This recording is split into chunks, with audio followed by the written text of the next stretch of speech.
قسم بالله سماوات رستہ کر دو.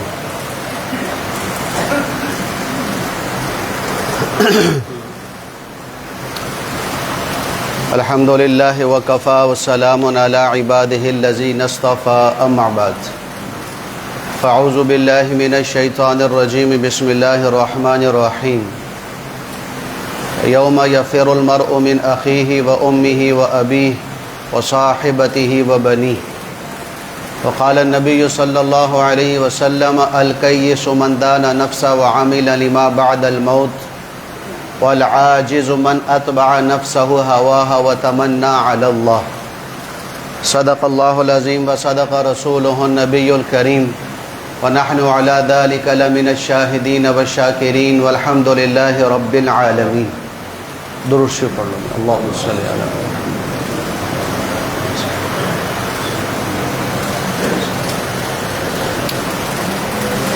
میرے محترم بھائیوں، دوستوں اور عزیزوں، یہ جس معاشرے میں ہم زندگی گزار رہے ہیں، اس معاشرے میں ہمارے زندگی کے اکثر فیصلے دوسرے لوگوں کی وجہ سے ہوتے ہیں. زندگی ہماری ہوتی ہے، مال ہمارا ہوتا ہے، ذمہ داری ہماری ہوتی ہے، لیکن ہم فیصلے دوسرے لوگوں کی وجہ سے کرتے ہیں کہ لوگ کیا کہیں گے، رشتہ دار کیا کہیں گے، اور پڑوسی کیا کہے گا، ہمسایہ کیا کہے گا، خاندان والے کیا کہیں گے، کاروباری جو مارکیٹ والے ہیں وہ کیا کہیں گے، دکاندار کیا کہے گا، یا مسجد کا نمازی کیا کہے گا، یا مدرسے کے مولوی صاحب کیا کہیں گے، یہ تبلیغ والے کیا کہیں گے، وغیرہ وغیرہ. تو اس بات کی وجہ سے کہ لوگ کیا کہیں گے، ہم نے اپنی زندگی کو مشقت میں ڈالا ہوا ہے. یہاں تک کہ بعض دفعہ ہم مالی نقصان بھی کر بیٹھتے ہیں، جانی نقصان بھی کر بیٹھتے ہیں، عزت بھی گوا دیتے ہیں، اور گھر کا سکون ہم برباد کر دیتے ہیں کہ اولاد سے بگڑ رہی ہے، بیوی سے بگڑ جاتی ہے، بیوی کے خامن سے بگڑ جاتی ہے، بھائیوں کی آپس میں نہیں بنتی، ماں باپ تک لڑنا شروع ہو جاتے ہیں. کیوں کہ فلانا کیا کہے گا، اس نے یہ بات کہہ دی تو ہمارا کیا بنے گا. تو یہ ہماری زندگی کا، ہمارے ایک مولوی صاحب ہیں، وہ بڑا بہترین جملہ کہتے تھے. وہ کہتے تھے بھی ہماری زندگی کا سب سے بڑا روگ کیا کہیں گے لوگ، کہ اس نے ہماری زندگی عذاب بنائی ہوئی. ہم یہ نہیں سوچتے کہ بھئی ہمارے لیے کون سی بات بہتر ہے، ہمارے لیے کون سی بات فائدہ مند ہے، ہمارے لیے کون سی بات راحت والی ہے یا خوشی والی ہے. ہم اس کو نہیں دیکھتے، ہم دوسروں کی خوشی اور ناراضگی کو دیکھتے ہیں، دوسرے کی پسند اور ناپسند کو دیکھتے ہیں. حالانکہ وہ مجھے روٹی نہیں دیتا، میرے گھر کا بل وہ نہیں دیتا، میرے بچوں کی ضروریات وہ پوری نہیں کرتا، میرے گھر کی ضروریات وہ پوری نہیں کرتا، میرے گھر والوں کو کھانا 2 وقت کا وہ نہیں دیتا، بیمار ہو جاؤں تو دوائی وہ لا کر نہیں دیتا، گھر میں کوئی غم آ جائے تو مجھے تسلی نہیں دیتا، کوئی خوشی آ جائے تو میرے ساتھ تعاون نہیں کرتا. تو پھر ہم کیوں بے وقوفوں والی زندگی گزار رہے ہیں دوسروں کی وجہ سے اپنی زندگی کو برباد کر کے. اس لیے میں عرض کر رہا ہوں کہ اپنے لیے جینا سیکھو، اولاد کے لیے جینا سیکھو، گھر والوں کے لیے جینا سیکھو، اپنی خوشی اور غم کا خیال رکھو، لوگوں کی خوشی اور غمی چھوڑ دو. لوگ اللہ کی قسم کسی حال میں بھی تم سے راضی نہیں ہو سکتے، نہ راضی ہوں گے. یہ بات ذہن میں رکھنا. جب ماں باپ اولاد سے کسی حال میں راضی نہیں رہ سکتی، بیوی شوہر سے اور شوہر بیوی سے جب ہر وقت ہر معاملے میں راضی نہیں ہو سکتا یا ہو سکتی، اولاد ماں باپ سے راضی نہیں ہوتی اور اس سے خوش اور مطمئن نہیں ہو سکتی، نہ ہوگی، تو پھر اوروں کو ہم کیوں خوش کرنے کے چکروں میں پڑے ہوئے ہیں، اوروں کے سامنے کیوں اپنی عزت کو خراب کرنے کے چکروں میں پڑے ہوئے ہیں، اوروں کی نگاہوں میں کیوں ہم بلند ہونے کے چکروں میں پڑے ہوئے ہیں کہ جو نہ میری خوشی میں، نہ غمی میں، نہ صحت میں، نہ بیماری میں، نہ تنگی میں، نہ آسانی میں، نہ روٹی میں، نہ پانی میں، کہیں میرے کام نہیں آتی. اس سوچ نے میری اور آپ کی زندگی کو عذاب کا ایک گھر بنایا ہوا ہے. اس لیے کس کے لیے جینا سیکھو بھائی؟ بولو بھائی، اپنے لیے جینا سیکھو. اب اپنے لیے جینا کب ہوگا؟ اپنے لیے جینا ہم کب سیکھ سکتے ہیں؟ کہ جب ہم صرف دو ہستیاں، ایک اللہ اور ایک محمد الرسول اللہ صلی اللہ علیہ وآلہ وسلم، ان دو ہستیوں کی خوشی اور ناراضگی، پسند اور ناپسند کا خیال کریں گے تو پھر ہمارا جینا اپنے لیے ہوگا، کسی اور کے لیے نہیں ہوگا. کیونکہ یہ دو ہستیاں ایسی ہیں کہ جو میری اور آپ کی سب سے بڑھ کر خیر خواہ ہیں، اور بغیر مطلب کے، بغیر غرض کے، یہ اللہ اس کے رسول میرے اور آپ کے ایسے خیر خواہ ہیں کہ کوئی مطلوب نہیں، کوئی مقصد نہیں، اور کوئی غرض نہیں، کوئی مطلب اور مطالبہ نہیں ہے. تو ہم ان ہستیوں کے لیے جینا سیکھیں، ان کی پسند اور ناپسند کا خیال کریں، ان کے ناراضگی اور راضی ہونے کی چیزوں کا خیال کریں. اللہ کی قسم دنیا تمہارے لیے جنت کا منظر پیش کرے گی. لیکن ہم اللہ کو ناراض کر دیتے ہیں، حضور پاک علیہ الصلوۃ والسلام کو بھی ناراض کر دیتے ہیں، لیکن ہم لوگوں کو راضی کرنے کے چکروں میں ہوتے ہیں کہ لوگ ہم سے ناراض نہ ہوں، خاندان والے ہم سے ناراض نہ ہو. او مولوی صاحب کوئی گل نہیں، اللہ تے معاف کر دے گا نا، اللہ کو بعد جو معافی مانگ لیں گے.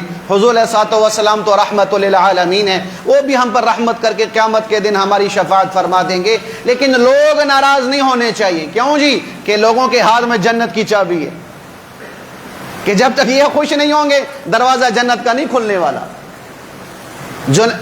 جنید جمشید رحمت اللہ علیہ، اللہ اس کی قبر پر کروڑوں رحمت نازل فرمائے. وہ ایک دفعہ اپنا قصہ سنانے لگا کہ میں گاڑی ڈرائیو کرتے ہوئے اشارے پہ کھڑا ہو گیا. اشارے پہ ایک سارجنٹ کھڑا تھا، تو میری داڑھی دوڑی آ گئی تھی، تو تبلیغ میں لگنے کے بعد کی بات کروں. تو اس نے بڑا غور سے مجھے دیکھا تو میرے پاس آ گیا، کہنے لگا جنید بھائی آپ کہاں؟ ہاں میں. تو 20-30 سیکنڈ رہ گئے تھے اشارہ کھولنے میں. وہ کہنے لگے جنید بھائی کوئی نصیحت کر دو، تھوڑے سے وقت میں نصیحت کر دو. تو انہوں نے ایک حدیث کا مفہوم بتایا. فرمانے لگے جمشید صاحب، جنید جمشید رحمت اللہ علیہ، کہ بھائی میں نے لوگوں کو ناراض کیا، اللہ کو راضی کیا. لوگوں کو ناراض کیا کہ میں نے اپنا فیشن چھوڑا، گانا بجانا چھوڑا، اور یہ ناچنا اور گانا چھوڑا، اور میں اللہ کے راستے میں نکلا، میں نے دین والی زندگی اختیار کی. تو لوگ مجھ سے ناراض ہو گئے. میں نے لوگوں کو ناراض کیا، اللہ کو راضی کیا. میرا یقین ہے کہ مرنے سے پہلے اللہ تمام لوگوں کو مجھ سے راضی کر دے گا. اللہ مجھ سے راضی کر دے گا. اور اگر میں لوگوں کو راضی کرتا اور اللہ کو ناراض کرتا تو مجھے بھی اس بات پر یقین ہے کہ تمام لوگوں کو اللہ نے مرنے سے پہلے مجھے ناراض کر دینا تھا، مجھ سے ناراض ہو جانا تھا. تو اس لیے بھائی راضی اور ناراضگی کا خیال کن ہستیوں کا رکھنا ہے؟ اللہ اس کے رسول کا، اللہ اس کے رسول کا. ہم لوگوں کی رضا حاصل کرنے کے لیے اللہ کو ناراض کر دیتے ہیں، حضور پاک علیہ الصلوۃ والسلام کو ناراض کر دیتے ہیں. سنو میرے حبیب علیہ الصلوۃ والسلام کی حدیث. فرمایا بے وقوف ترین، بے وقوف نہیں، بے وقوف ترین، بے وقوف کا اعلیٰ درجہ ہوتا ہے. بے وقوف ترین ہے وہ شخص جو لوگوں کی دنیا کے لیے اپنی آخرت برباد کر دے، لوگوں کو راضی کرنے کے چکروں میں اپنے لیے جہنم بنا لے، لوگوں کو راضی کرنے کے چکروں میں اپنے لیے جنت سے اپنے آپ کو محروم کر دے، لوگوں کو راضی کرنے کے لیے اللہ کو ناراض کر دے، حضور کو ناراض کر دے.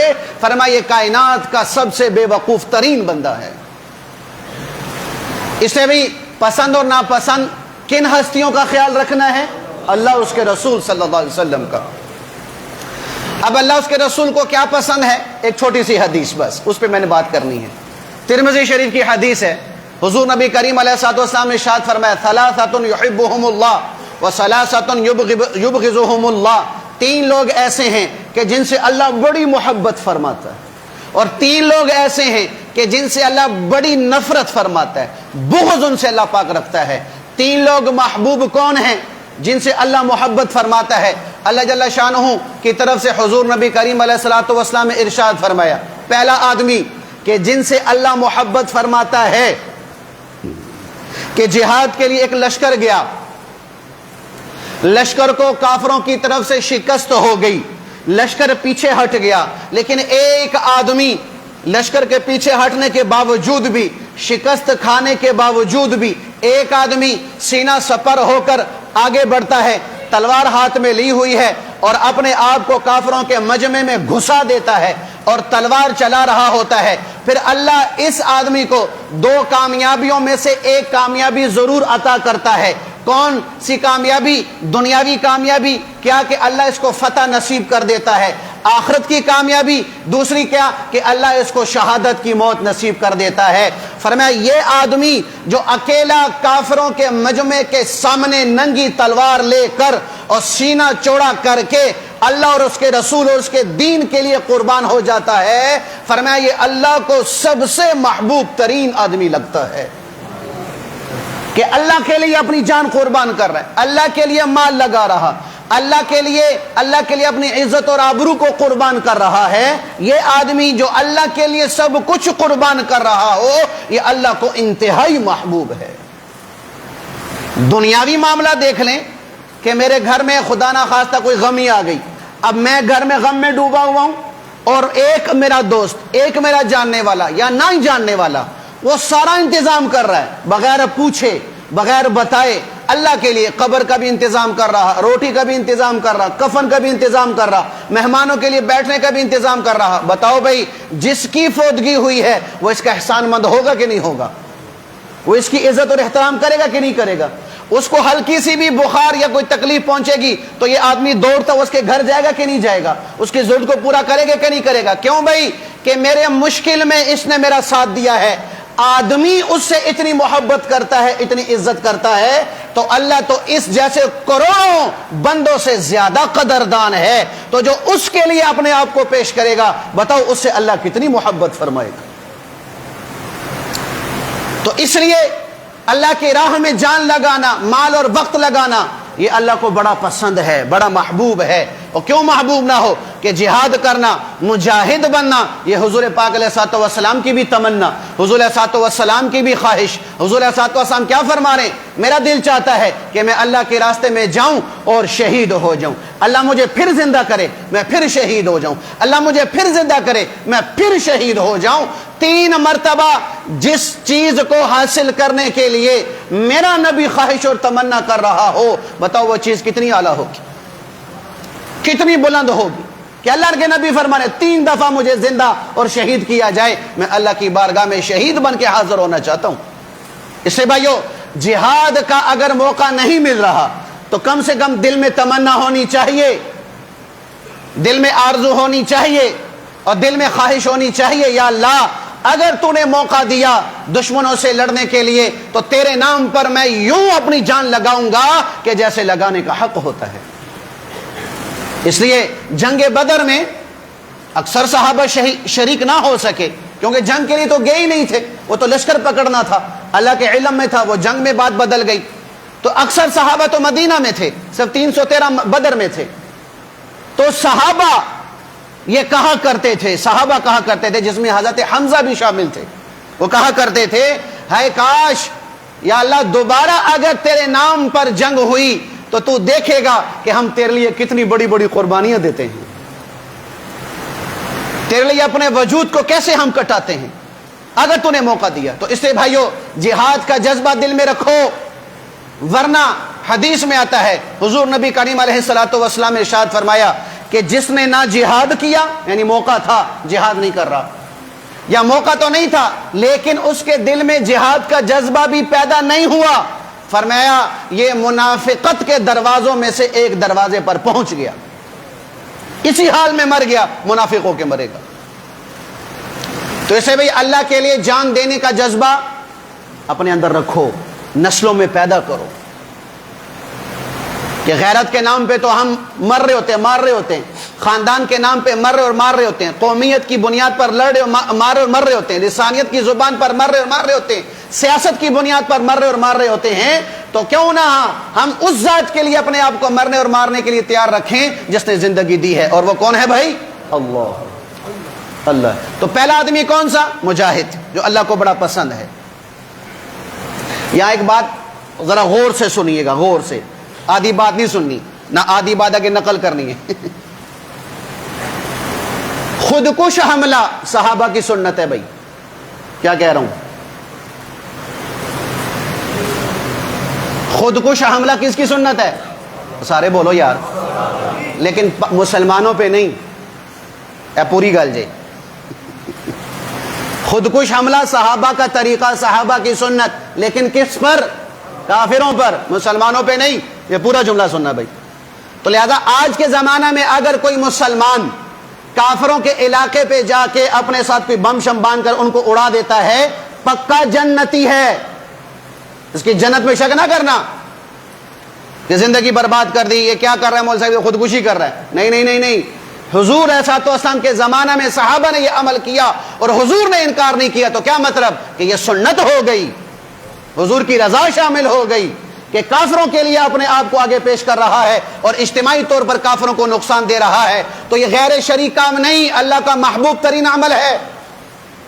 میں نے بھی حدیث نہیں سنا دی کہ اکیلا کافروں کے مجمع میں جا کے گھس گیا اور لڑ رہا ہے، تو جو اپنے آپ کو موت کے منہ میں ڈالے اس کو کیا کہتے ہیں؟ خودکش حملہ ہی تو کہتے ہیں نا بھائی. تو لیکن کس پر؟ پورا جملہ بھائی، کس پر؟ کافروں پر، مسلمانوں پہ نہیں.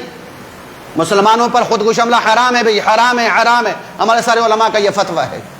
تو پہلا آدمی سمجھ آ گیا بھائی، مجاہد. دوسرا آدمی جو اللہ کو بڑا پسند ہے، فرمائے ایک جماعت رات کا سفر کر رہی ہے، سفر کرتے کرتے کرتے کرتے تھک گئی، اور ایسی تھک گئی کہ سواریوں پر بھی اب نیند کے ہوتے اور نیند کے جھٹکے لگ رہے ہیں. کیا کیا؟ جب وہ لشکر کھڑا کر جماعت کو روکا، کبھی آرام کریں گے، آرام کے بعد کہیں جائیں گے. اب وہ آرام کے لیے اترے. اب ان کو نیند کے علاوہ کوئی چیز محبوب نہیں، نہ کھانا، نہ پینا، نہ سونا، نہ چاندی، کچھ محبوب نہیں. بھائی سارا کچھ بعد میں رکھو، پہلے مجھے نیند کرنے دو، اس کے بعد ساری بات ہوگی. اتنی ان کو نیند محبوب ہو گئی، وہ جماعت اتر گئی، ساری جماعت سو گئی. ایک آدمی اس میں سے اٹھا، وضو کیا، مصلی بچھایا، اللہ کی بارگاہ میں کھڑے ہو کے نماز شروع کر دی، قرآن شروع کر دیا، اور اللہ سے لو لگانا شروع کر دی، اور اللہ کے سامنے گڑ گڑانا شروع کر دیا. اللہ فرماتے ہیں کہ روئے زمین پر مجھے یہ شخص سب سے زیادہ محبوب ہے، مجھے سب سے زیادہ اس پر محبت ہوتی ہے، سب سے زیادہ اس پہ رشک آ رہا ہوتا ہے، سب سے زیادہ میں فرشتوں کے سامنے اس پہ فخر کر رہا ہوتا ہوں کہ دیکھو نیند اس کو ہر چیز سے محبوب تھی، لیکن یہ میری محبت میں، میرے تعلق میں، مجھ سے خوف میں، جنت کے شوق میں، جہنم کے خوف میں یہ میرے سامنے کھڑا ہو گیا. فرمایا میں اس کو سب سے زیادہ محبوب رکھتا ہوں. لیکن بھائیو، نیکی تو کر لی، لیکن نیکی کا تکبر نہ ہو، نیکی کا تکبر نہ ہو. یہ بات ذہن میں رکھنا. ایک ہے مال کا تکبر، برا ہے. ایک ہے عہدے کا تکبر، برا ہے. ایک ہے طاقت کا تکبر، برا ہے. اور ان سب سے برا نیکی کا تکبر ہے. وہ ایک اللہ والا سفر میں تھے، اس کے ساتھ بیٹا بھی تھا. اللہ والے کی عادت تھی وہ سفر حضر میں تہجد پڑھتے تھے. وہ تہجد کے لیے کھڑے ہو گئے، باقی پورا مجمع سو رہا. بیٹے کی جب ابا پہ نگاہ پڑی کہ بوڑھا میاں لگا ہوا ہے تو میں تو جوان ہوں، میں کیوں نہ کروں. وہ بھی مصلی پہ کھڑا ہو گیا. مصلی پہ کھڑا ہونے کے بعد نماز جب مکمل کر دی تو کہنے لگا ابا دیکھو یہ سارے مردار پڑے ہوئے ہیں، ان کو بھی چاہیے تو نماز پڑھ لیتے. تہجد کی نماز ہے، فجر کی نماز نہیں تھی. کہا یہ سارے سو رہے ہیں، ان کو بھی چاہیے تھا. کہا بیٹا تو نہ ہی اٹھتا تو اچھا تھا کہ نماز پڑھنے کا اجر تجھے اتنا نہ ملا جتنا بدگمانی کا اور نیکی کے تکبر کا تجھے گناہ مل چکا ہے. تو سویا ہی ٹھیک تھا، سویا ہی ٹھیک تھا.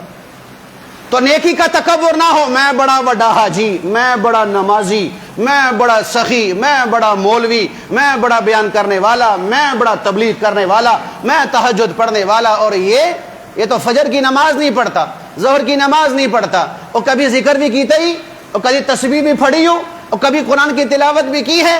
ان چیزوں کی تکبر کی وجہ سے یہ آدمی اللہ کی قسم بڑے بڑے گناہوں کی وجہ سے اتنا جہنم کے گڑھے میں نہیں جائے گا جتنا اس نیکی کے تکبر کے گناہ کی نحوست سے جہنم کے گڑھے میں جائے گا. اسے نیکی کا تکبر نہ، میری اور آپ کی نیکی قبول ہو گئی. کیا دلیل ہے بھائی؟ کیا دلیل ہے؟ تو بجائے نیکی لینے کے وبال سر پہ نہ لیں. مولانا طارق جمیل صاحب کا کراچی کا بیان تھا، وہ سن رہا تھا. وہ اس سال حج کے لیے گئے تھے، اور حج میں ان کے ساتھ نرگس، یہ جو پاکستانی اسٹیج ایکٹر تھی، یہ بھی ساتھ تھی.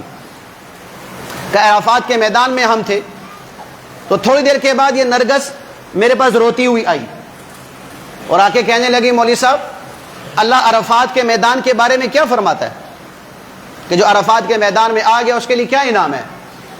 فرمایا بیٹی حضور نبی کریم علیہ السلام نے ارشاد فرمایا کہ اللہ کہتا ہے کہ جو عرفات کے میدان میں اس حال میں آیا کہ اس کے پاس گناہ ہوں اتنے جتنے ریت کے ذرے، اس کے ذمے گناہ ہوں اتنے جتنے درختوں کے پتے، اس کے ذمے اتنے گناہ ہوں جتنے پانی کے قطرے، میں سارے معاف کر دوں گا، سارے معاف کر دوں گا۔ کہا مولوی صاحب جب اللہ معاف کر دیتا ہے تو بندے معاف کیوں نہیں کرتے؟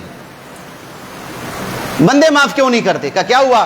کہ میں یہاں بیٹھی ہوئی تھی، جن میں سے 5-6 بڑی پردے دار عورتیں بیٹھی ہوئی تھی جو اپنے آپ کو بڑا دیندار کہتی تھی، ہمارا تبلیغی، ہمارا بندہ مولوی، ہم بڑے دیندار ہیں، ہم تو نماز کے پابند ہیں، پردے کے پابند ہیں اور حج پہ حج، عمرے پہ عمرے کرتے ہیں۔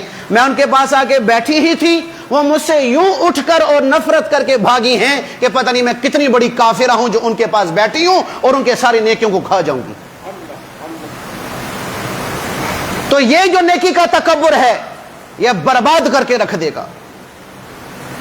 کتابوں میں لکھا حضرت عیسیٰ علیہ السلام اپنے حواریوں کے ساتھ جا رہے ہیں، پیچھے حواری ہیں، ایک پہاڑ کے قریب سے گزر ہوا، وہ پہاڑ ڈاکوؤں کا اڈا تھا۔ ایک ڈاکو کی جب نگاہ حضرت عیسیٰ علیہ السلام کے چہرے انور پر پڑی تو وہ متاثر ہو گیا کہ نبی اتنے خوبصورت چہرے والا یہ نبی ہی ہو سکتا اور کچھ نہیں ہو سکتا۔ اللہ نے ان کے چہرے کے دیکھنے کی اس کو ہدایت دی، اس نے اوپر ہی توبہ کر دی، اوپر توبہ کی، ہر چیز توڑی اور پیچھے آ گیا۔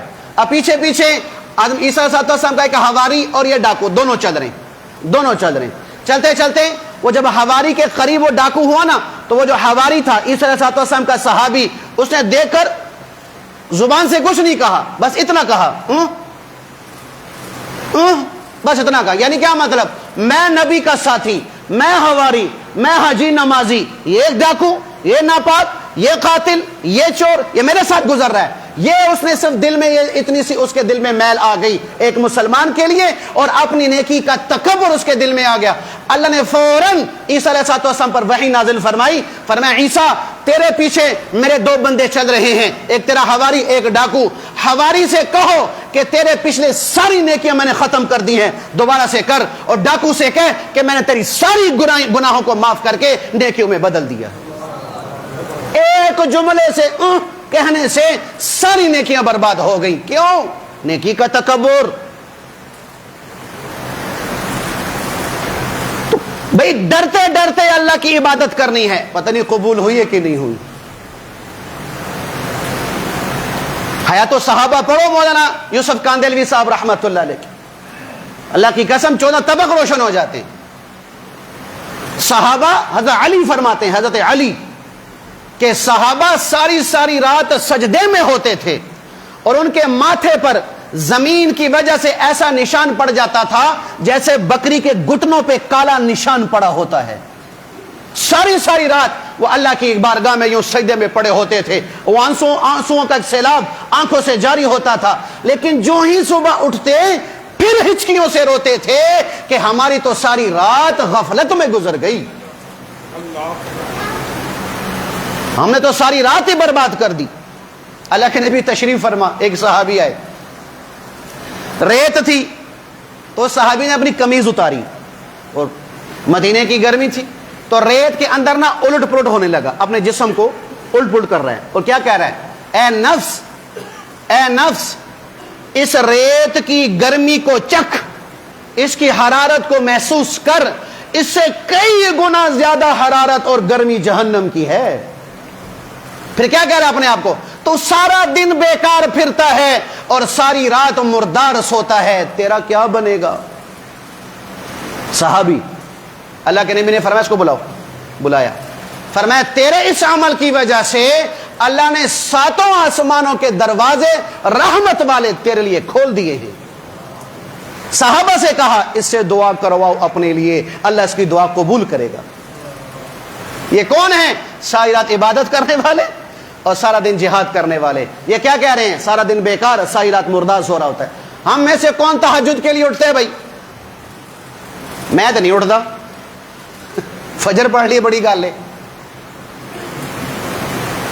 اور ہم تو فجر پڑھ کے مسجد سے یوں نکل رہے ہوتے ہیں جیسے میں کشمیر فتح کر لیا ہے، جیسے افغانستان سے اور نیٹو فوج کو میں نے نکالا تھا. جیسے روس کو افغانستان سے میں نے بھگایا تھا. میں یوں فجر پڑھ کے باہر نکلنا وہاں کہ میرے تو بڑا کوئی حاجی کوئی نہیں. اسے بھائیو نیکی قبول ہے یا نہیں اس کا اختیار اللہ کے پاس ہے, اللہ کے علم میں ہے, لیکن گناہ کا وبال اپنے سر پہ نہ لینا نیکی کرنے کے بعد. تو اس لیے بھی اللہ کو محبوب کون سا بندہ خاموشی سے عبادت کر رہا ہو, اللہ اس کے رسول اللہ کے علاوہ کسی کو پتہ نہ ہو. تیسرا بندہ جو اللہ کو بڑا پسند ہے, پر میں 8-10 لوگ بیٹھے ہوئے تھے, ایک سائل آیا محتاج ضرورت مند, اللہ کے نام پہ سوال کیا, اللہ کے نام پہ سوال کیا. ان 10 میں سے 10 نے کہا جاؤ بھائی اللہ معاف کرے, جاؤ بھائی اللہ معاف کرے. کل میں نے جملہ پڑھا, میں ہنستا رہا, تو مجھے میرے بچے پوچھنے لگے اب بھائی ہو کیوں ہنس رہے ہو؟ وہ جملہ کیا تھا کہ بھئی جتنے ہم فقیر سے معافی مانگتے ہیں اتنی اگر اللہ سے معافی مانگنا شروع کر دیں تو سیدھا جنت میں جائیں. سمجھ آئی بات کہ نہیں؟ جو فقیر ہے کی کہنا ہے اللہ معاف کرے, معاف کر بھائی, معاف کر, معاف کر. تو جتنی معافی ہم فقیر سے مانگتے ہیں نا اتنی معافی کس سے مانگے؟ اللہ سے مانگے تو سیدھے جنت میں جائیں. تو ان 10 میں سے 10 نے کہا جو اللہ معاف کرے سیٹ دے ہو. اب وہ بیچارہ منہ لے کے پیچھے ہٹ گیا. ان 10 میں سے ایک لڑکا اٹھا, ایک آدمی اٹھا اور اس کے پیچھے پیچھے اس کو جا کہنے لگا کہ تیری کیا ضرورت ہے, تیرا کیا مسئلہ ہے. اس نے مسئلہ بتایا, ضرورت بتائی. اس نے اپنی توفیق کے مطابق اپنی جیب سے پیسے نکال کر اس کو دے دیے, اس کو دے دیے. فرمایا اس کو, دینے والے کو, لینے والے کو اور اللہ کو, ان تینوں کو پتہ ہے, چوتھے کو پتہ نہیں. فرمایا یہ اللہ کے نام پہ جو صدقہ کر رہا ہے کہ سائل اور اللہ کے علاوہ چوتھے کسی کو پتہ نہیں, یہ صدقہ کرنے والا اللہ کو بڑا پسند ہے, اللہ کو بڑا محبوب ہے, اللہ کو بڑا پیارا لگتا ہے کہ میرے نام پر یہ لوگوں کو دے رہا اور واہ واہ نہیں چاہ رہا, شہرت نہیں چاہ رہا, لوگوں کو نہیں دکھا رہا, صرف مجھے راضی کرنے کے لیے عمل کر رہا. نو نے انکار کر دیا, یہ اکیلا اٹھا ہے تنہائی میں, اس کی ضرورت کو پورا کر دیا. فرمایا یہ مجھے سب سے زیادہ محبوب ہے. تو اللہ کے نام پہ لگانا سیکھیں بغیر شہرت کے, اللہ کے نام پہ لگانا سیکھیں بغیر واہ واہ کے, اللہ کے نام پہ لگانا سیکھیں بغیر لوگوں میں مشہور ہوئے, اللہ کے نام پہ لگانا سیکھیں بغیر لوگوں کی ہائے ہائے اور واہ واہ لینے کے لیے, اللہ کے نام پر لگانا سیکھیں کہ اللہ ہی کو پتا ہو کسی اور کو پتا نہ ہو. فرمایا یہ آدمی اللہ کو سب سے محبوب ترین ہے. اور دیکھو بھائی جو صدقہ دے رہے ہو اللہ کے نام پہ جو دے رہے ہو وہ تو چلا گیا, جو تیرے پاس ہے اس کے باقی رہنے کا اور اس کے بڑھنے کا جو سبب ہوگا وہ حصہ ہوگا جو تم اللہ کے نام پہ دے چکے. اس کی برکت سے, اس کی وجہ سے اللہ جو تیرے پاس مال ہے اس کو باقی بھی رکھے گا, اس کو بڑھائے گا بھی, اس میں برکت بھی ڈالے گا. 7 نسلوں کو اللہ کھلائے گا جو اللہ کے نام پہ دیتا ہے. ترمذی شریف کی حدیث ہے, ایک آدمی جنگل میں تھا تو اس کے قریب سے ایک بادل گزرا. بادل سے آواز آئی فلان شخص کے کھیتی کو پانی دینی ہے, فلان شخص کے کھیتی کو پانی دینا ہے. بادل سے اس نے شخص کا نام سنا. بادل تھوڑا سا آگے گیا, پتھریلی زمین تھی, اس پہ خوب برسا, اتنا برسا کہ وہاں پر پانی نالوں کی شکل میں چل پڑا. اب یہ شخص اس پانی جو نالے کی شکل میں جا رہا ہے اس نالے پانی کے پیچھے پیچھے پیچھے پیچھے پیچھے پیچھے آگے گیا تو دیکھا ایک کسان, اس نے ہاتھ میں بیلچا پکڑا ہوا ہے اور پگڈنڈی کے درمیان سے جو پانی کا نالا ہوتا ہے وہاں پانی آ رہا ہے, ایک طرف سے بند کر رہا اور اپنے کھیت کے لیے پانی کو کھول رہا ہے. وہ سارا پانی جو بارش کے ذریعے تھا وہ نالوں کے ذریعے سے چلتے چلتے اس نالی میں آیا اور اس نالی کے ذریعے سے وہ پانی اس کے کھیت میں چلا گیا. اب یہ شخص اس کے پاس آیا, کبھی تو فلانا ہے, تیرا یہ نام ہے؟ کہا میرا یہ نام. وہ کہنے لگا تو کون ہے؟ تو تم میرا نام کیسے جانتا ہے؟ کبھی میں تجھے نہیں جانتا, نہ تجھے پہچانتا ہوں, نہ تو مجھے جانتا اور پہچانتا ہے. کہنے لگا میں نے اس بادل سے تیرا نام سنا تھا کہ یہ بادل کہہ رہا تھا بھی فلاں شخص کے کھیت میں پانی چاہیے, جاؤ اس کو پانی دے کر آؤ. تو میں اس لیے اس کا تیرا نام سنتے سنتے ادھر آیا ہوں کہ تو کیا عمل کرتا ہے کہ اللہ نے بادل کو تیری خدمت پہ لگایا ہوا ہے, پانی تیری خدمت میں لگا ہوا ہے. وہ کہنے لگا بات اب تو نے راز کی کھول دی ہے, ورنہ میں اس کو راز رہنے دیتا, میں تجھے نہ بتاتا. وہ کہنے لگے کہ اس باغ کی جو کمائی ہوتی ہے میں اس کے 3 حصے کرتا ہوں. ایک حصہ اپنے اہل و عیال کو، گھر والوں پہ خرچ کرتا ہوں، دوسرا حصہ میں اسی کے باغ کی جو ضرورت ہوتی ہے اس پہ لگا دیتا ہوں، اور تیسرا حصہ میں اللہ کے نام پہ دے دیتا ہوں۔ بتاؤ بھی اب اللہ کے نام پہ جو دے رہا ہے اس کی وجہ سے باقی دو حصے آ رہے کہ نہیں آ رہے؟ بارش نہ ہو، بادل نہ برسے، پانی نہ آئے تو زمین سے کچھ نکلے گا؟ تو یہ بادل برس رہے، پانی آ رہا، زمین اپنی پیداوار نکال رہی، کس کی وجہ سے؟ وہ تیسرا حصہ جو اللہ کے نام پہ دے رہا ہے، اللہ کے نام پہ دے رہا۔ تو اس لیے غور سے توجہ سے بات سنو، ہم جس دھوکے میں پڑے ہوئے ہیں اس دھوکے سے نکلو، ہم جس خوش فہمی میں پڑے ہوئے ہیں اس خوش فہمی سے نکلو۔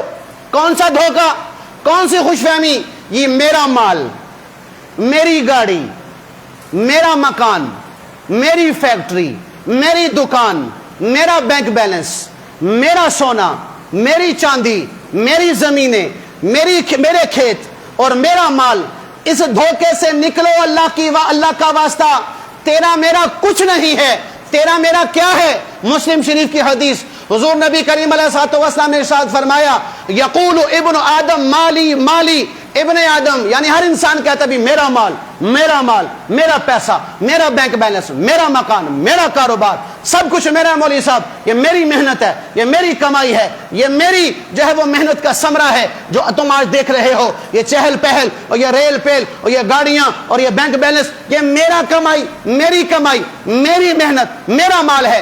اللہ کے نبی نے کیا فرمایا؟ ہلکا یا ابن آدم من مالکا الا ما اکلتا فافنیتا ولبستا فابلیتا وتصدقتا فامزیتا۔ فرمایا تیرا مال وہ ہے جو تو نے کھا کے ختم کر دیا، ہضم کر دیا، تیرا مال وہ ہے جو تو نے کپڑا پہنا اس کو پرانا کر دیا، اور تیرا مال وہ ہے کہ جو تو نے صدقہ کر کے آگے بھیج دیا۔ ان تینوں کے علاوہ تیرا مال نہیں، وارثوں کا مال ہے۔ تیرے مرنے کے بعد عیاشی وہ کریں گے، تیرے مرنے کے بعد مزے وہ کریں گے، اور قیامت کے دن پکڑ تیری ہونی ہے۔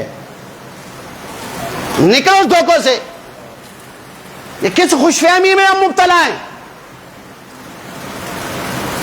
ہم بینک بیلنس دکھا رہے ہوتے ہیں، مولوی صاحب چکتے کرو کتنے پیسے نے، کس کے؟ میرے۔ نہیں، آج ہی تو مر گیا، پیسہ کس کا؟ کسی کا بھی نہیں ہے، تیرا نہیں ہے، وارثوں کا ہے، اولاد کا ہے، بیوی کا ہے، ماں باپ کا ہے۔ ہم کس خوشحالی میں مبتلا ہیں بھائی؟ اور اس دھوکے سے بھی نکلو۔ کون سا دھوکہ؟ کہ میں مروں گا نا تو میری اولاد میرے لیے بڑے بڑے صدقے جاریہ کرے گی، بڑے بڑے نیکی کے خیر کے کام میں میرے لیے حصہ ڈالے گی، اور میرے لیے صدقہ جاریہ ہوتا رہے گا۔ میرے نام کی مسجد بنے گی، میرے نام کا مدرسہ بنے گا، میرے نام کے جو یتیم خانہ بنے گا، میرے نام پر جو ہے یتیموں بیواؤں اور محتاجوں کی ضرورت پوری کی جائے گی۔ نکلو اس ہاتھ سے، نکلو اس دھوکے سے۔ حضور پاک علیہ الصلوۃ والسلام فرما رہے ہیں، ایک آدمی مرنے لگا، اس کے 3 بھائی، ایک بھائی سے کہا بھائی میں مر رہا ہوں، کیا کرو گے؟ کہ بھئی جب تک تو زندہ ہے تیری دوائی دارو کروں گا، علاج کروں گا، جب تو مر جائے گا تجھے غسل دوں گا، کفن دوں گا، قبر میں اتار دوں گا، بس آگے تو جان، تیرا کام جانے۔ یا رسول اللہ یہ کون؟ کہا یہ اہل و عیال ہیں، بیوی بچے، بہن بھائی، ماں باپ۔ دوسرے بھائی سے پوچھتا بھی تو کیا کرے گا؟ کبھی تیرا میرا تعلق مرنے تک ہے، جب تک تو زندہ ہے تیرا میرا تعلق ہے، جو ہی مرے گا میں کہیں اور، پھر تیرا میرا تعلق نہیں، تو کون اور میں کون؟ یا رسول اللہ یہ کون؟ فرمایا یہ مال ہے، یہ مال ہے، جب تک زندہ ہو تو تیرا، مر گئے تو کس کا؟ وارثوں کا۔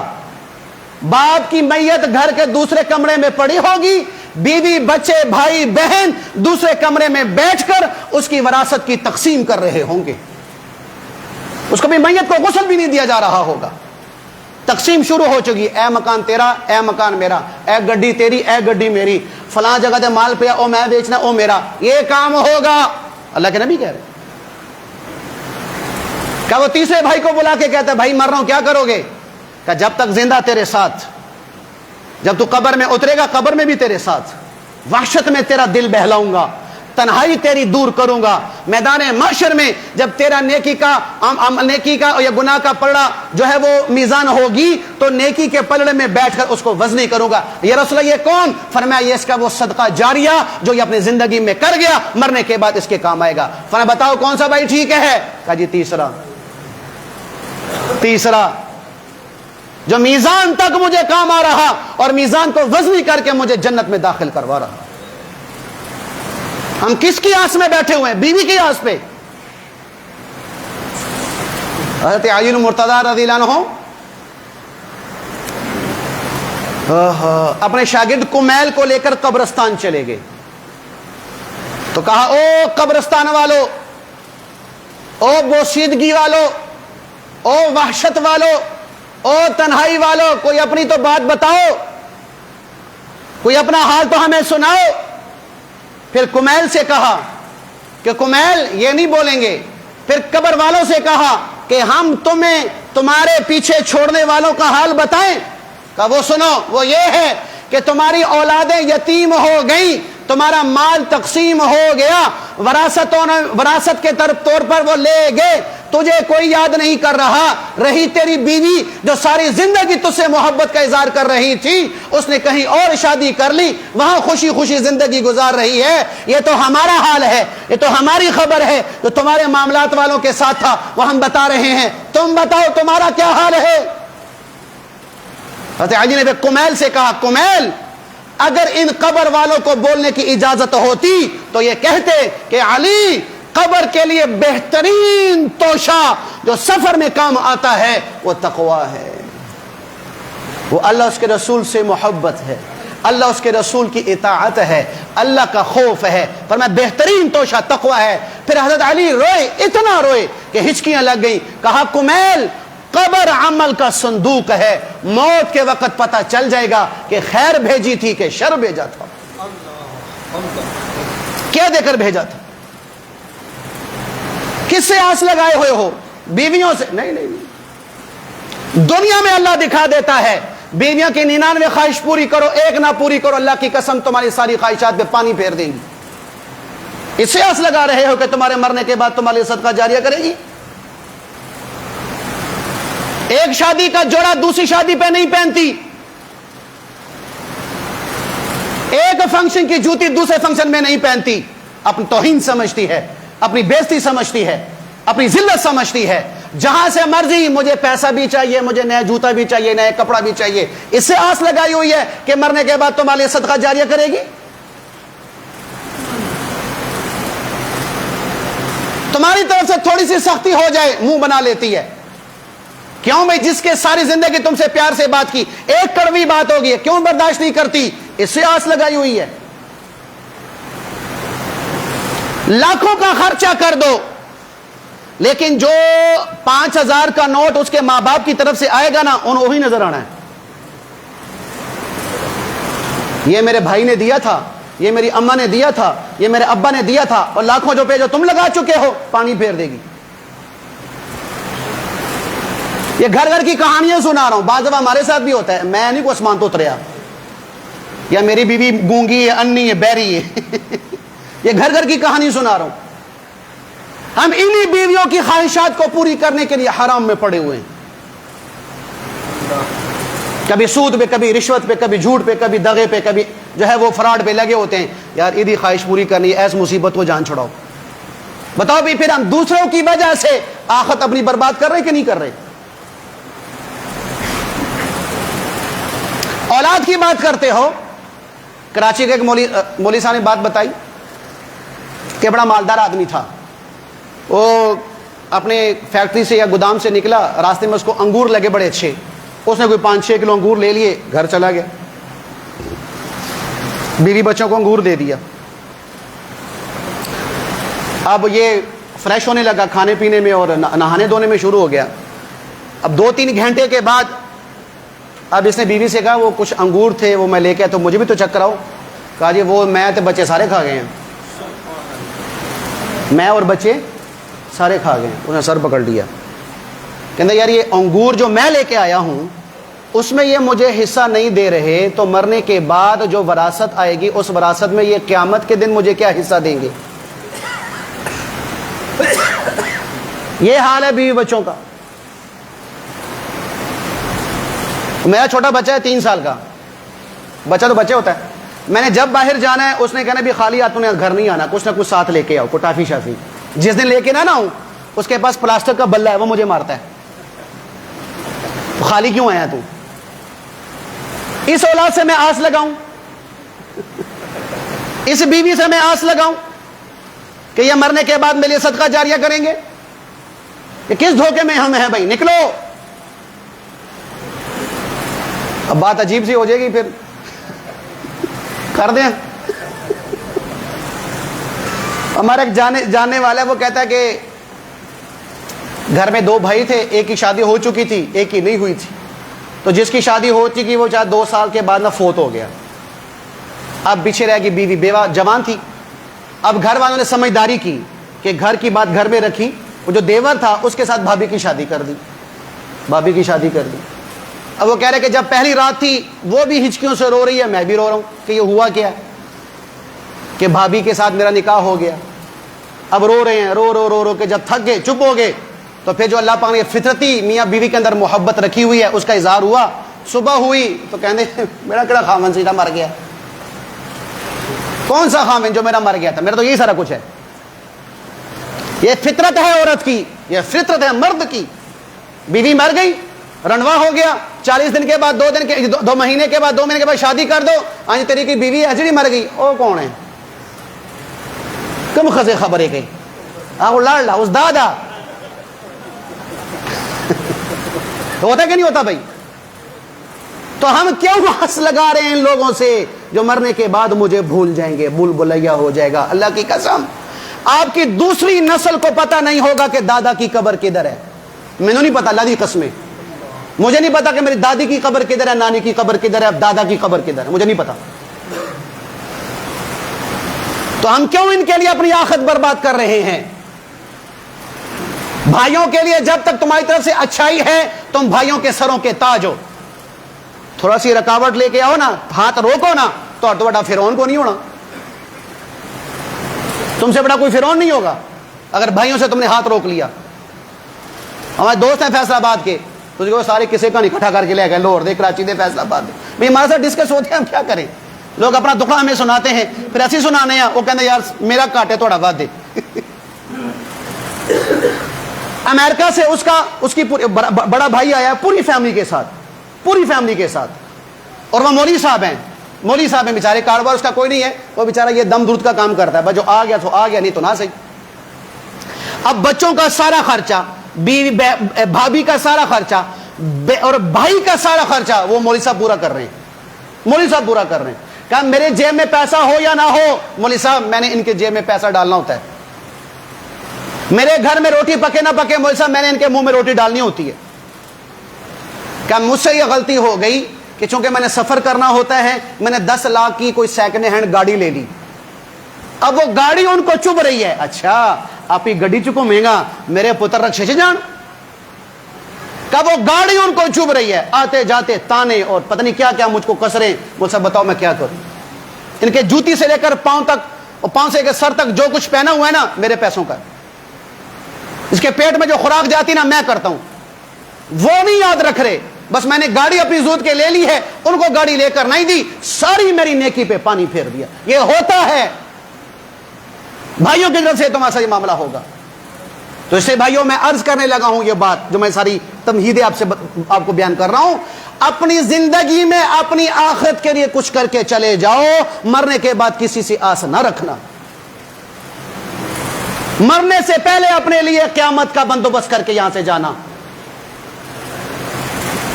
کوئی صدقہ جاریہ کر جاؤ. اللہ نے توفیق اور مال دیا ہوا ہے، مسجد بنا دو. اللہ نے مال و توفیق دی ہوئی ہے، مدرسہ بنا دو، مہمان خانہ بنا دو، یتیم خانہ بنا دو، بیواؤں کا کوئی بندوبست کر دو، یتیموں کے لیے کوئی انتظام کر دو، علماء کے لیے کوئی انتظام کر دو. اللہ کی قسم علماء سفید پوش ہوتے ہیں، آپ کے سامنے ہاتھ نہیں پھیلاتے اپنی ذات کے لیے. اور کیا عجیب ہے، اللہ معاف فرمائے یار. اچھا بھئی اگر مولوی صاحب بالفرض آپ سے کوئی صدقہ زکوٰۃ مانگنے کے لیے آ رہے ہیں تو کس کے نام کا اجر کس نے دینا ہے؟ تو یہ بات ہمیں سمجھ، میں سب کی بات نہیں کر رہا، ابھی ناراض نہ ہونا، میں سب کی بات نہیں کر رہا، 5 انگلیاں برابر نہیں ہوتی، بعض لوگوں کی بات کرتا ہوں کہ صدقہ دیتے ہیں، زکوٰۃ دیتے ہیں، اللہ کے نام پہ دیتے ہیں، لیکن دینے کی مثال والا کیا ہے؟ بکری کی، کہ بکری دودھ تو دیتی ہے لیکن بیچ میں مینگنی نہیں کر دیتی۔ ہمارے بعض بھائیوں کا یہ حال ہے، صدقہ کرنا ہے، زکوٰۃ دینی ہے، اللہ کے نام پہ دینا ہے، تعاون کرنا ہے، غریبوں بیواؤں یتیموں کا ساتھ دینا ہے، لیکن ساتھ باتیں بھی کرنی ہے، ایسا کام نہیں آئیے آئے گے نا پھر منگنا ہستے، پھر پیسے منگنا آ گئی ہے۔ وہ اللہ تجھے ہدایت دے، صرف 2 سیکنڈ کے لیے سوچ تو صحیح کہ یہ کس کے لیے مانگ رہے ہیں۔ ساری زندگی صبح سے شام تک کولو کے بیل کی طرح پیسہ کما رہے ہیں، کس کے لیے کما رہے ہو بھائی؟ اور بولو، بیوی بچوں کے لیے نا، اور بیوی بچے کیا کریں گے؟ میں نے بتا دیا نا آپ کو کہ جو تیری کمائی کو اپنے اوپر احسان نہیں سمجھتے، تجھ پر احسان سمجھتے ہیں کہ ہمارا تم پر احسان ہے کہ میں تیرا کار سنبھالیا، تیرے بچے سنبھالے، میں نہ ہوتی تو تیرا گھر کیسے چلتا، میں نہ ہوتی تو بچے کیسے سنبھلتے، میں نہ ہوتی تو تجھے روٹی کون دیتا؟ الٹا تمہیں اپنا احسان مند سمجھتی ہے کہ توڑے تے ساڑا احسان ہے، تسی پائے بار کھوتے اور لگے رہو، انہیں کوئی قدر نہیں۔ اللہ کا واسطہ علماء کو اپنا خیر خواہ سمجھو۔ میں کل ڈھونڈ رہا تھا، مجھے مل نہیں سکی، اس کا تھوڑا مفہوم میرے ذہن میں ہے۔ حدیث میں غالباً آتا ہے کہ قیامت کے دن بعض لوگ دھاڑے مار مار کے روئیں گے جب ان کے لیے جہنم کا فیصلہ ہوگا، دھاڑے مار مار کو روئیں گے، اور علماء اور دینداروں کے پاؤں پکڑ کے کہیں گے کہ تم نے ہمیں دنیا میں زبردستی دین پر کیوں نہیں چلایا، ہمیں مار کر کیوں نہیں چلایا، ہمیں دھکے دے کے کیوں نہیں چلایا، ہمارا گریبان پکڑ کے ہمیں کیوں نہیں گھسیٹا۔ یہ لوگ قیامت کے دن علماء سے یہ گلہ کریں گے۔ تو یہ مال اللہ کے راستے میں دینا یہ نیکی کا کام نہیں ہے۔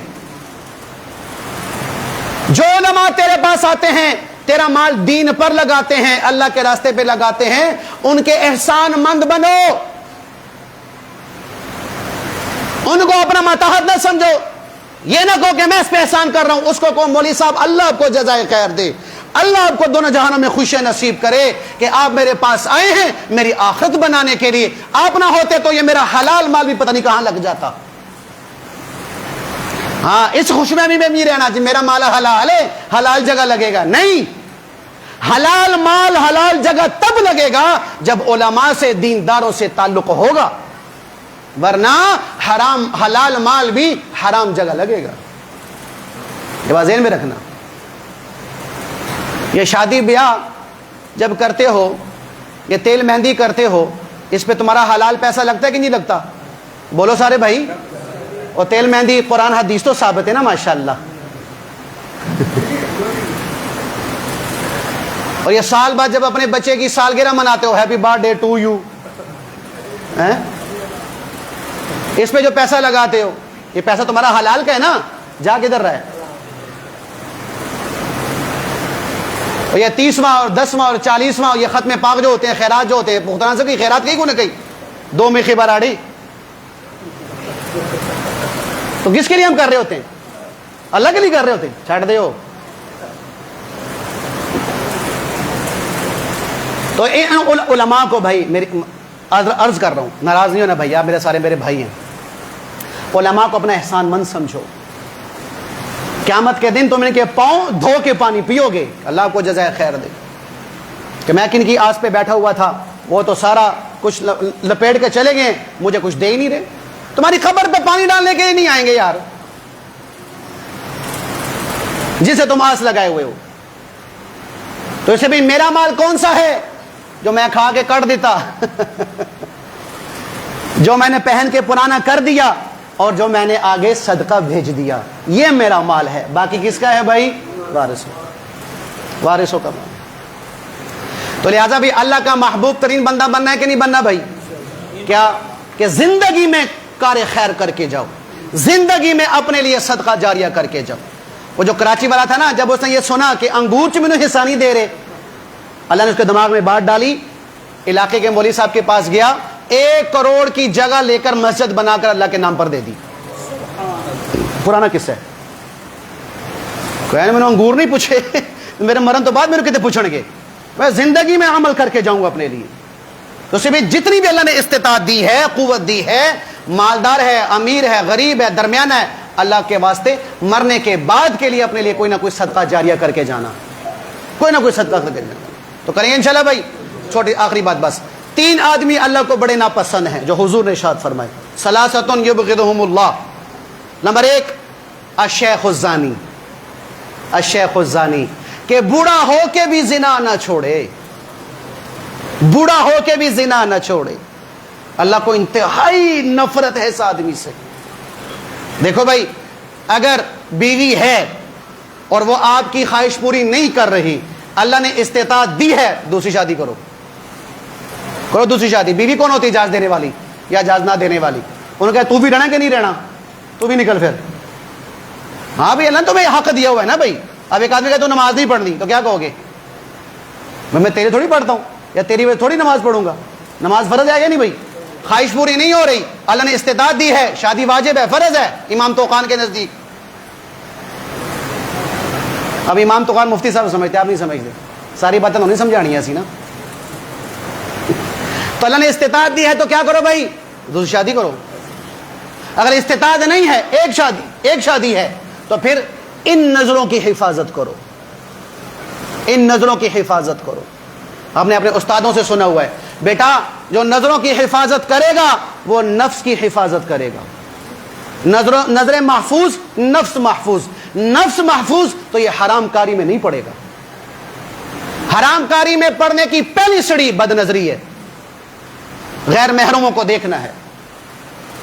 اور اگر اللہ نے بیوی بھی لے لی اور عمر 60-70 سے اوپر ہو گئی ہے, یہ ہمارے جو سفید داڑھی میں ناراض نہ بھائی, تسی میرے سارے پیو دے برابر ہے گے, میرے باپ کی جگہ سب, آپ سے نہیں کہہ رہا, ٹھیک ہے جی. تو اس کو کیا, اس بوڑھے کو کیا چاہیے کہ بھائی اب مسجد کا کھونٹا بن جائے. نفس قابو نہیں آ رہا, روزہ رکھے, خوراک اپنی کم کرے, نظروں کی حفاظت کرے, اللہ اس کے رسول کے ماحول میں رہے, اللہ زنا سے بچائے گا. اور اللہ سے مانگے. میں نے بوڑھے دیکھے ہوئے اثر تو لے کے عشاء تک باہر تاش کھیل رہے ہوتے ہیں, اے آئی بیگم آئی ہو, اے وزیر آیا ہی, لگے ہوتے نا بھائی, اذانیں ہو رہی ہیں, کوئی ٹینشن نہیں. اور باہر بعض ہمارے بوڑھے ایسے ہیں کہ اپنے گھر کے بعد تھوڑے پر بیٹھ جائیں گے, اور خدا نہ خواستہ کوئی عورت گزر گئی چاہے 70 سال دی ہوئے, انہوں انشاءاللہ پورا سر تو لے کے پیر تک ایکسرا کرن گے, پھر جنی دیر تک اور گھر وڑ نہیں جاندی نا انہوں ویکھدے رہواں گے. یہ کام آج کا بوڑھا کر رہا ہے, تو پھر یہ بوڑھا زنا سے بچے گا؟ بولو بھائی. جب زنا سے نہیں بچے گا تو اللہ کی نگاہ سے گرے گا کہ نہیں گرے گا؟ مبغوض ترین آدمی ہے. قیامت کے دن اللہ اس کو رحمت کی نگاہ سے نہیں دیکھے گا, اسے پاک نہیں کرے گا, اس سے بات نہیں کرے گا, دردناک عذاب دے گا. جسے بوڑھوں سے کہہ رہا ہوں بھائی, یہ 2-3 طریقے میں نے آپ کو بتا دیے, اس پہ عمل کرو. دوسرا آدمی الفقیر المختال, غریب ہو کے تکبر کرتا ہے, غریب ہو کے تکبر کرتا ہے. یہ اللہ کو انتہائی مبغوض ہے. امیر تکبر کرتا ہے جو اس کے پاس پیسے ہیں, کچھ نہ کچھ تو ہے نا جس کی وجہ سے تکبر کر رہا ہے, یہ بھی اللہ کو ناپسند. اور فقیر نے بندہ پوچھے, ماما تو کس سے تنگڑنا ہے, تو کس چیز پہ اکڑ رہا ہے, تیرے پاس کیا ہے؟ ایک ٹائم تیرے کو روٹی کوئی نہیں, پانو تیرے کو جتی کوئی نہیں, لیرے تیرے کو ہے کوئی نہیں, گھر کا تو کرایہ نہیں دے سکتا, باہر کہنا اے سی لاؤ, وہی اے سی لاؤ, گھر تے کو ہاتھ ہمت فین ہوتا ہے. تو یہ تکبر کرنے والا فقیر اللہ کو مبغوض ترین ہے. تیسرا آدمی اور آخری الغنی الظلوم, فرمایا مالدار ہو کے ظلم کرنے والا, مالدار ہو کے ظلم کرنے والا, کہ جس کے ان پر حقوق ہیں اس کو ادا نہیں کرتا, اللہ کے نام پہ آ جائے تو ان کو جھاڑ دیتا ہے, دو بھی اس کو. اور ہم سے بعض لوگ سوال کرتے ہیں, مولوی صاحب یہ مستحق ہے کہ نہیں, انہوں دئیے کہ نہ دئیے. اس پہ واقعہ سن لو. مفتی شفیع صاحب, مفتی اعظم پاکستان رحمۃ اللہ علیہ, مفتی تقی صاحب کے والد صاحب, وہ کہہ رہے میں اور مفتی تقی صاحب فرماتے ہیں میں اور میرا ابا گاڑی میں سفر کر رہے تھے, اشارے پہ گاڑی رکی تو ایک فقیر آیا مانگنے کے لیے, تو ابا نے کہا بیٹا اس کو کچھ دو. کہا میں دے تو دیا. پھر میں نے ابا سے مسئلہ پوچھا, ابا یہ مستحق تھا جس کو آپ نے پیسے دیے, یہ مستحق تھا؟ مفتی شفیع صاحب نے فرمایا کہ تو مستحق تھا کہ اللہ نے تجھے دیا ہے. تو مجھ سے تھا، کہنا تجھے دیا ہے۔ بعض کام نا فتووں سے ہٹ کے بھی کیا کرو بھائی، فتووں سے ہٹ کے بھی کام کیا کرو۔ تو اللہ پاک بھائی ہمیں اللہ کے ان 3 محبوب بندوں میں شامل فرمائے، مبغوض بندوں میں اللہ ہمیں شامل نہ فرمائے۔ تو خلاصتاً یہی ہے، آس کس سے لگاؤ بھائی؟ تو آس لگانے کی ایک حل کیا بتایا؟ کہ زندگی میں اپنے لیے صدقہ جاریہ کروا کے جانا، ورنہ مرنے کے بعد کوئی پوچھنے والا نہیں ہے۔ اللہ کی بارگاہ میں دعا ہے اللہ عمل کی توفیق دے۔